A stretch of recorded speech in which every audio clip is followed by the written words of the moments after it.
खबरें विस्तार से देखते हैं। देवरिया जिले को सौगात देने के बाद मुख्यमंत्री योगी आदित्यनाथ 2 दिवसीय दौरे पर गोरखपुर पहुंचे हैं। सीएम योगी यहां बांस गांव के जवाहरलाल दिग्गी कॉलेज में चल रहे सांसद खेल स्पर्धा के समापन कार्यक्रम में शामिल हुए और युवाओं को संबोधित करते हुए उनमें जोश भरा। इसके बाद सीएम योगी ने गोरखपुर को 316 करोड़ से अधिक रुपए की 86 विकास परियोजनाओं की सौगात भी दी। इस सौगात में 192 करोड़ रुपए की लागत वाली 32 परियोजनाओं का शिलान्यास और 124 करोड़ रुपए की लागत से पूर्ण हुए 54 विकास कार्यों का लोकार्पण शामिल है। सीएम योगी ने गोरखपुर महानगर के छात्र संघ चौराहे के समीप स्थित एक अस्पताल में आयोजित कार्यक्रम में सीएम योगी दिव्यांग बच्चों को उपकरण भी वितरित करके पहुंचे। गांव में इस सांसद की प्रतियोगिता के समापन का कार्यक्रम यहाँ पर इस भव्यता के साथ संपन्न हुआ और इसलिए सभी कार्यक्रमों को छोड़ करके मैं आया हूँ। तो अभी बांसगांव में पिछली बार में आया था, उस समय यहाँ देवी के मंदिर में सुंदरीकरण के कार्य को हम लोगों ने स्वीकृत किया था। यहाँ के चिकित्सालय को स्वीकृत किया था। यहाँ की सड़कों की जो मांग थी, कुछ सड़कें बन चुकी हैं, कुछ बन रही हैं, कुछ बनने की प्रक्रिया में चल रही है। धीरे धीरे करके सभी कार्यक्रम आगे बढ़ेंगे और उन कार्यक्रमों के साथ जोड़ने के लिए विकास शासन की प्राथमिकता है। पूरी मजबूती के साथ बिना भेदभाव के सरकार अपने विकास की योजनाओं को बिना भेदभाव के हर एक व्यक्ति को दे रही है। न जाति, न मत, न वचन, न क्षेत्र, न भाषा, सबका साथ, सबके विकास के भाव के साथ हर एक व्यक्ति का, चाहे वह कोरोना काल में आपने देखा होगा, फ्री में टेस्ट, फ्री में उपचार, फ्री में अन्न योजना, सबको खाद्यान्न फ्री में और फ्री में वैक्सीन। मैं आप सबसे अनुरोध करूंगा, जिसने वैक्सीन नहीं ली है वैक्सीन जरूर दे। इस सुरक्षा कवच है कोरोना जैसी महामारी। उत्तर प्रदेश में आज आयोजित की गई यूपी टीईटी परीक्षा का पेपर आउट होने की वजह से रद्द कर दिया गया। उत्तर प्रदेश शिक्षक पात्रता परीक्षा का प्रश्न पत्र व्हाट्सएप पर लीक हो गया था, या यूं कहें कि प्रश्न पत्र मार्केट में आ गया। पेपर लीक होते ही प्रदेश के 20 लाख युवाओं की मेहनत पर पानी फिर गया, क्योंकि उत्तर प्रदेश सरकार ने परीक्षा ही रद्द कर दी। अब इन बेरोजगार युवाओं का क्या होगा, रिपोर्ट देखिए।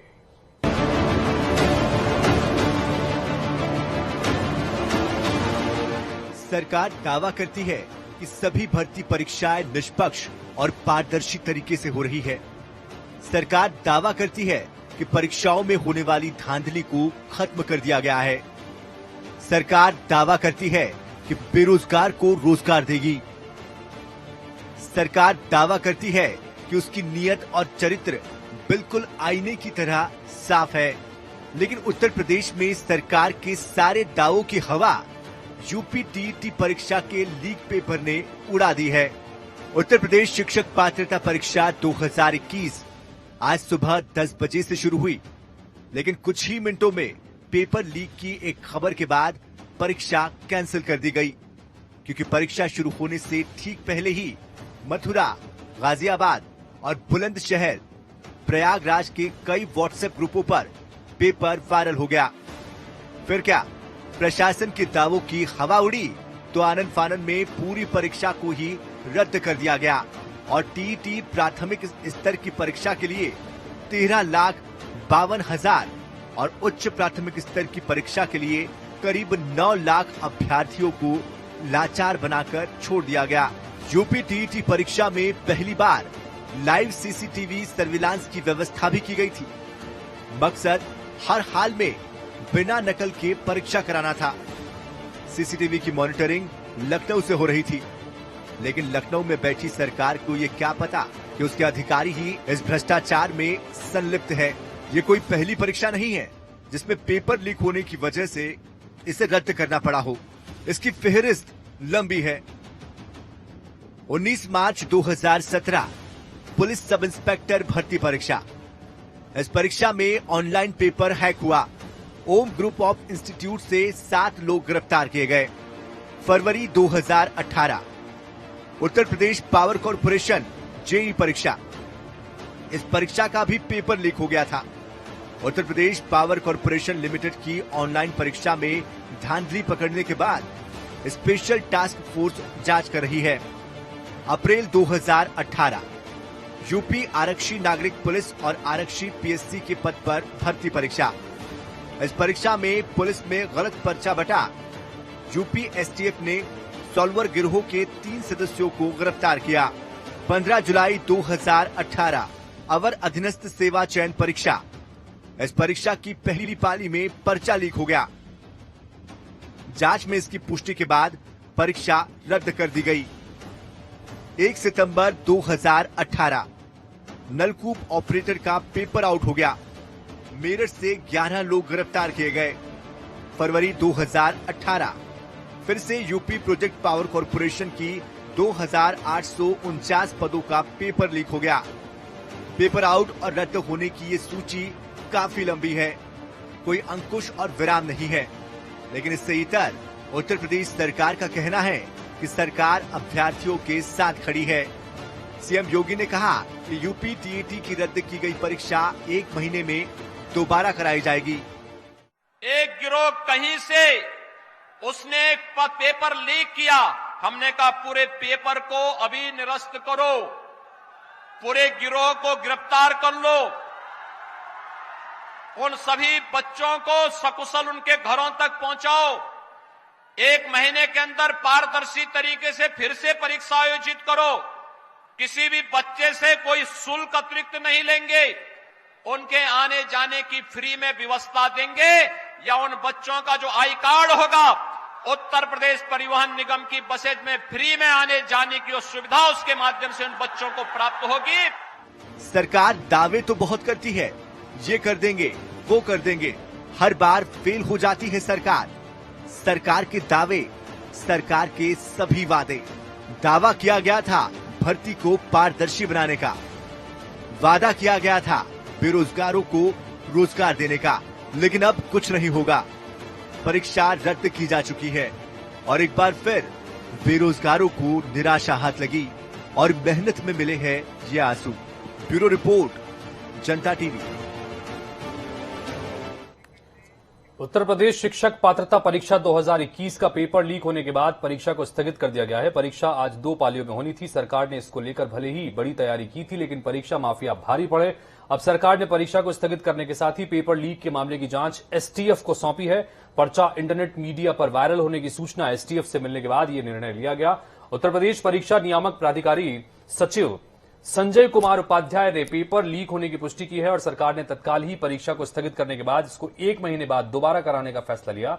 इसमें फॉर्म भरने वाले अभ्यर्थियों को दोबारा कोई भी फीस नहीं देनी होगी।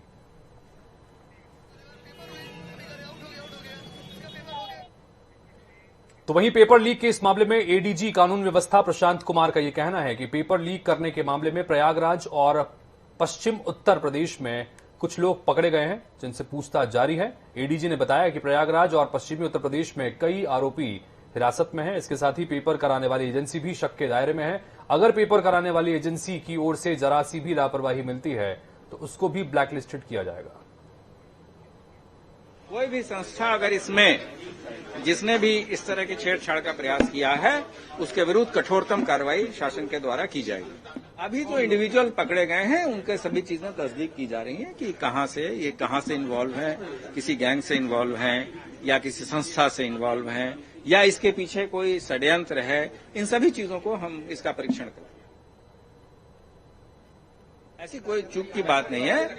हमने कहा कि शासन दृढ़ संकल्प है पूरी तरीके से ट्रांसपेरेंट और पवित्र परीक्षा कराने के लिए, और इसमें सफलता मिली है और हमने ऐसे 23 व्यक्तियों को पकड़ा है।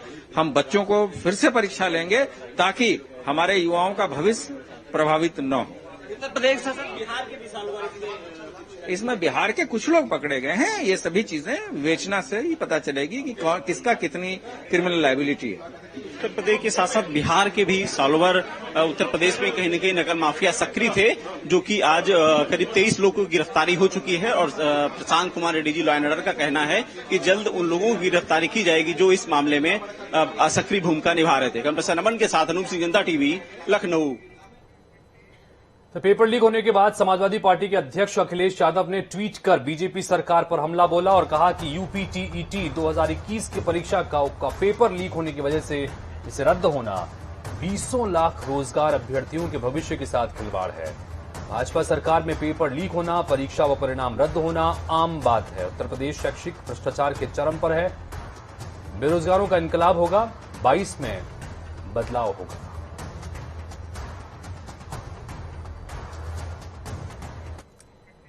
तो वहीं दूसरी तरफ कांग्रेस महासचिव प्रियंका गांधी ने भी ट्वीट किया और कहा कि भर्तियों में भ्रष्टाचार, पेपर आउट ही भाजपा सरकार की पहचान बन चुका है। आज यूपी टीईटी का पेपर आउट होने की वजह से लाखों युवाओं की मेहनत पर पानी फिर गया।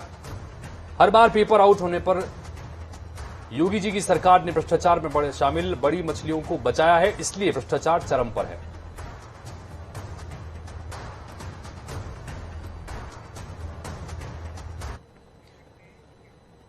राष्ट्रपति रामनाथ कोविंद 2 दिवसीय दौरे पर उत्तराखंड पहुंचे हैं। वहीं आज शाम राष्ट्रपति कोविंद अपनी पत्नी सविता कोविंद के साथ ऋषिकेश के परमार्थ निकेतन भी पहुंचे और शाम को गंगा आरती में शामिल हुए। राष्ट्रपति के आगमन पर परमार्थ निकेतन के परम अध्यक्ष स्वामी चिदानंद सरस्वती और साध्वी भगवती सरस्वती ने उनका स्वागत किया। इस दौरान राज्यपाल गुरमीत सिंह और पूर्व मुख्यमंत्री और गढ़वाल सांसद तीरथ सिंह रावत भी मौजूद रहे।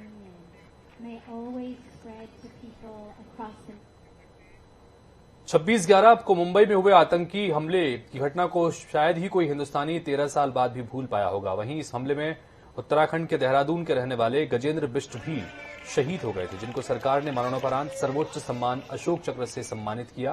वहीं आज अमर शहीद गजेंद्र बिष्ट की पुण्यतिथि के मौके पर मुख्यमंत्री पुष्कर सिंह धामी ने अमर शहीद की प्रतिमा पर श्रद्धांजलि अर्पित की। साथ ही शहीद के परिजनों और बच्चों की हर संभव मदद करने का वादा भी किया। आज शहीद गजेंद्र बिष्ट जी की आज 13वीं पुण्यतिथि है।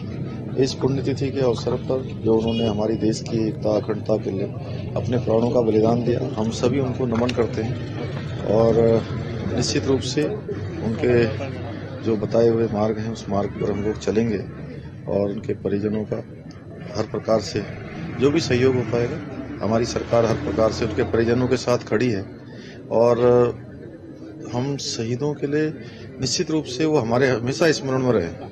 इस प्रकार की व्यवस्था कर रहे हैं कि आने वाले समय में सभी हमारे जो शहीदों के परिजन हैं, उनके बच्चे हैं, उनको कहीं न कहीं किसी न किसी प्रकार से हम लोग सहायता प्रदान करें, उस दिशा में हमारी। कांग्रेस नेता प्रतिपक्ष प्रीतम सिंह हरिद्वार दौरे पर हैं और इस दौरान प्रीतम सिंह ने मुख्यमंत्री पुष्कर सिंह धामी सहित केंद्रीय बीजेपी पार्टी पर हमला बोला। उन्होंने कहा कि जब पुष्कर सिंह धामी को मुख्यमंत्री बनाया गया तो केंद्रीय रक्षा मंत्री राजनाथ सिंह ने उन्हें नाइट वॉचमैन की उपाधि दी थी, लेकिन क्रिकेट जगत में नाइट वॉचमैन के रूप में कमजोर खिलाड़ी को भेजा जाता है। उत्तराखंड को एक कमजोर मुख्यमंत्री के रूप में पुष्कर सिंह धामी को दिया है। पुष्कर सिंह धामी के पास समय का अभाव है, धन की कमी है और केवल घोषणाएं करने से आने वाले विधानसभा चुनाव में कुछ नहीं होने वाला। देखिए, जब पुष्कर सिंह धामी जी मुख्यमंत्री के रूप में आए तो रक्षा मंत्री जी ने कहा कि ये नाइट वॉचमैन के रूप में है और क्रिकेट जगत में नाइट वॉचमैन के रूप में बैटिंग के लिए किसको भेजा जाता है? जो कमजोर खिलाड़ी होता है। तो एक कमजोर मुख्यमंत्री उन्होंने दिया है जिनके पास समय का अभाव है और धन नाम की कोई चीज उनके पास नहीं है।